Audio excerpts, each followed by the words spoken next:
Kasunod ang baklaran sa Parañaque, sa Divisoria naman nagsagawa ng clearing operation alinsunod sa utos di Manila Mayor Joseph Estrada.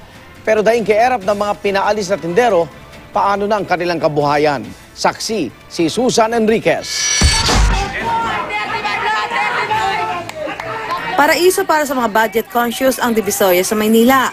Gayunman, hindi maitatangging problema rito ang dagsa ng mga mamimili sa mga tindahang okupado, maging ang mismong kalsada.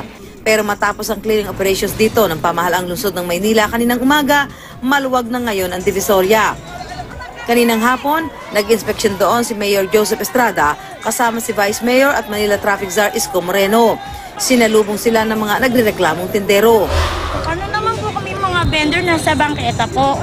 Pwede po ba kami makapagtinda kahit sa umaga po? Hindi pwede sa umaga dahil nata-traffic Basta sa kalye, bawal. Zero vendor in the street. Bilang bahagi ng pagpapaluwag ng Divisoria, may bago rin sistemang ipatutupad simula sa Biyernes. Ang mga nagbebenta sa night shift market, bagamat pwedeng umukupa sa mga kalsada, dapat nasa kanto ng Juan Luna hanggang Asuncion lang nakapwesto. Sa umaga, dapat malinis sa uli ang mga kalsada at balik bangketa na ang mga nagtitinda. Kaya pinapayagan natin. Pero bibigyan nila na nandaan yung mga pedestrian. Ang pagpapaluwag sa Divisoria, di nalalayo sa clearing operations kamakailan sa Baclaran, na kilala ring shopping haven. Ako, si Susan Enriquez, ang inyong saksi.